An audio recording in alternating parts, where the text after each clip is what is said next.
Jimmy Uso appears on Monday Night Raw and cost Jay Uso the Intercontinental Championship against Gunther. The Bloodline were ever present last night on the red brand though, as they also cost Cody Rhodes his match against Drew McIntyre. Raquel Rodriguez wins the last chance battle royal to qualify for the Women's Elimination Chamber match this coming weekend. CM Punk makes a surprise appearance once Raw goes off the air last night, and Steve Macklin's TNA Wrestling contract is reportedly up this year.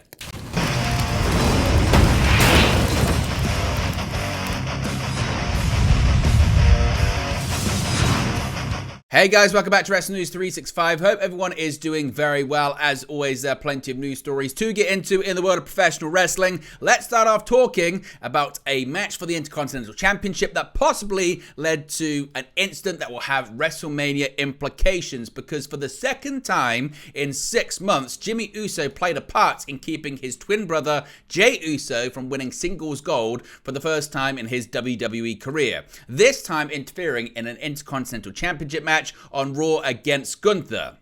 Now, main event Jay Uso had the tribal chief Roman Reigns seemingly dead to rights with the WWE Undisputed Universal Championship on the line at SummerSlam before a hooded Jimmy appeared to turn on his brother, costing him the match and sending the Bloodline into a chaos that it's really yet to recover from to this day. Similarly, on Monday night, Jay had the ring general Gunther defeated following a series of spears inside and outside the ring, followed by an Uso splash. The referee was about to count to the 3 when the bell suddenly started ringing erratically. With both the referee and Jay himself confused, the camera cut to a familiar hooded figure reaching over the barricade and hammering away at the bell. Of course, it was Jimmy, who was escorted by security as Jay regained control in the ring. He was even able to throw in a tope suicida to Jimmy on the outside before trying to once more end Gunther's historic title reign. As he went for another Uso splash, however, Gunther lifted his knees to counter the move and immediately turned it into a package roll-up to retain his championship.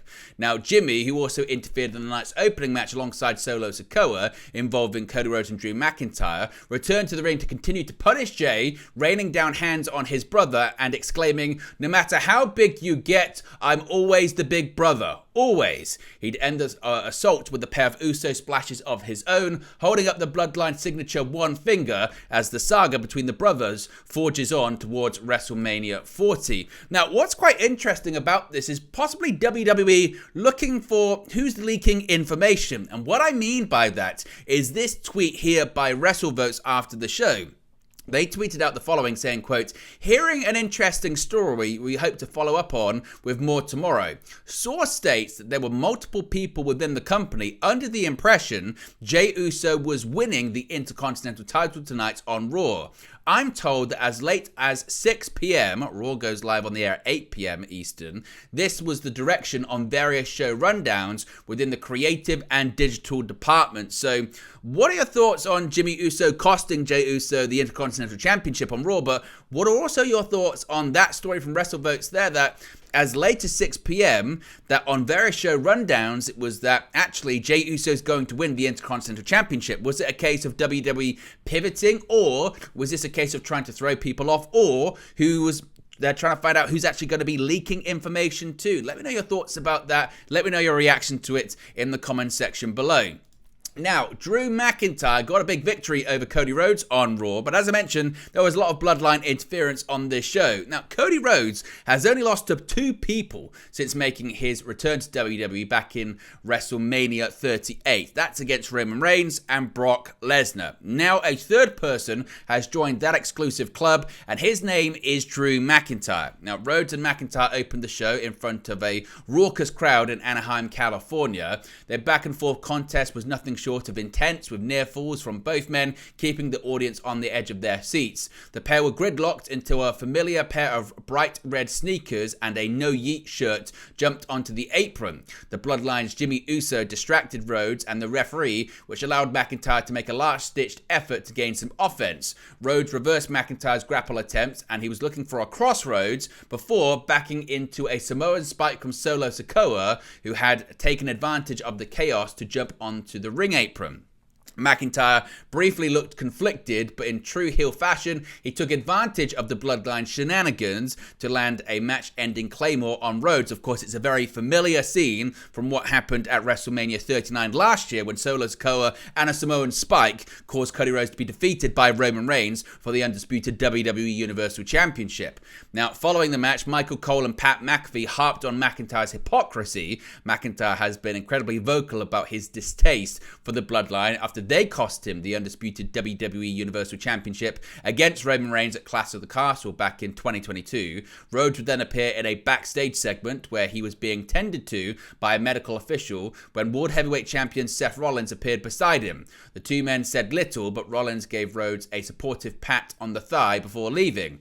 Despite their historic rivalry following Rhodes' return to WWE, Rollins is currently willing to be an ally of the American Nightmare to the point he is offered to be Rhodes' shield. Now, it's unknown whether the Bloodline will be interfering once again during Rhodes and Rollins' appearance on the Grayson Waller effect at Elimination Chamber in Perth, Australia this Saturday. But what did you make of this? Is this going to be something that finally joins Rhodes and Rollins together to face off against the Bloodline at WrestleMania, most likely Roman Reigns and The Rock in Philadelphia? Is this just a case of reminding people once again what happened at WrestleMania last year as well, with Solo Sikoa's interference too? Let me know your thoughts about that, and let me know your thoughts about Drew McIntyre picking up such a big victory over the American Nightmare. Now, we saw a reaction from both on social media as well. Now, first of all, Cody Rhodes tweeted out Druso, hashtag WWE Raw, basically saying that McIntyre is an honorary member of the Bloodline now. But Drew McIntyre, who has become the ultimate troll seemingly on social media, quote tweeted Cody's tweet by saying, quote, "No chicken this time, Cody, just your tears. Hell of a fight. Better luck next time," of course, referencing the infamous shot of a chicken appearing alongside Cody Rhodes after his defeat to Roman Reigns at WrestleMania last year. Now, Raquel Rodriguez is back, and she's going to be entering the Women's Elimination Chamber match this coming Saturday in Perth. Appearing for the first time since late November, Raquel Rodriguez outlasted 18 other superstars, including a sneaky Chelsea Green last, to win a Battle Royal on Raw, earning the final spot in the Women's Elimination Chamber match at the titular Premium Live event this weekend. Now, what's interesting about this is that PW Insider reported last week that Jade Cargill was originally slated to earn the last spot in the chamber, but the plans had changed. Cargill signed with WWE in September last year and has appeared on Raw, SmackDown and NXT as well as other premium live events before making her in-ring debut in the Women's Royal Rumble match last month. Now, she fared well in the event with a pair of eliminations and finishing in the final three, but was eliminated by Liv Morgan in a match that was eventually won by Bayley. Now, Cargill most recently appeared on SmackDown, seemingly in negotiations with general manager Nick Aldis, though no official television home has been made clear at this point. Rodriguez, who last appeared on Raw before Thanksgiving, had a dominant showing in the Battle Royal, eliminating a match high of 7 participants. The final four appeared to be Rodriguez, Shayna Baszler, Zoe Stark, and Michin, but after Baszler and Stark dumped Michin and Rodriguez tossed out the tag team partners, Green, who apparently had been hiding, rolled back in the ring and attacked Rodriguez from behind. It was not to be, however, as Rodriguez countered and eliminated Green to punch her ticket to Perth and the Chamber match. So now the field is set. Who do you think is winning that match this weekend and going on to face Rhea Ripley or Nia Jax for the Women's World Championship at WrestleMania? Now, CM Punk made a surprise appearance last night after Monday Night Raw went off the air. Now, while CM Punk is currently out of action due to an injury, the former WWE champion decided to make a special appearance after the live broadcast ended at this week's edition of Monday Night Raw in Anaheim, California. Now, WWE has now shared a video showing Cody Rhodes welcoming CM Punk, who made a quick entrance, sporting his arm brace as he recovers from a torn triceps injury. Punk took the mic to address the live crowd in Anaheim, California, noting, quote, "This is a bump in the road, and I promise you that next time we are in Anaheim, I will be here and I will have my boots on." Now, as I mentioned, CM Punk suffered a torn tricep injury during the January 27 Men's Royal Rumble match after sustaining the injury during a Future Shock DDT from Drew McIntyre. He has since had surgery and started injury rehabilitation. Now, he has recently confirmed that he's expected to be out of action for 6 to 8 months. There have been rumors he could possibly be on commentary. He did appear last officially on WWE television during the WrestleMania 40 press conference kickoff event in Las Vegas. So certainly, Punk said he's going going to still be in the mix? Is this how, by appearances off the air, or could we see more of Punk before he officially returns to in-ring competition? We'll have to wait and see. Finally, Steve Macklin, his contract with TNA Wrestling is up this year. Sean Ross Sapp of Fightful Select is reporting that Fightful has learned that former Impact World Champion Steve Macklin's contract with TNA Wrestling is currently set to expire in May. Now, Macklin joined the company in 2020 after being released by WWE and quickly established himself as a top star in the company.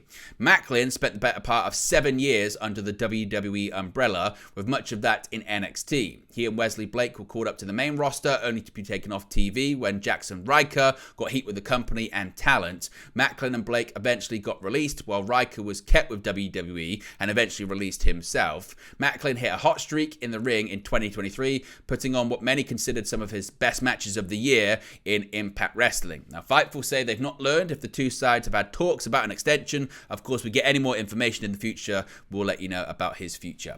But there you go, guys. This latest pro wrestling news for you. Be sure to smash a like on the like button. Be sure to subscribe, bottom right hand corner. As always, let me know your thoughts in the comment section below, and I'll speak to you again very, very soon. Hey guys, thank you for watching, listening, streaming, or however you come across this video today. Be sure to click on the video on the right there to watch our next video, or click the bottom there to subscribe, or the bottom right hand corner. Thank you very much, and I'll speak to you again very soon.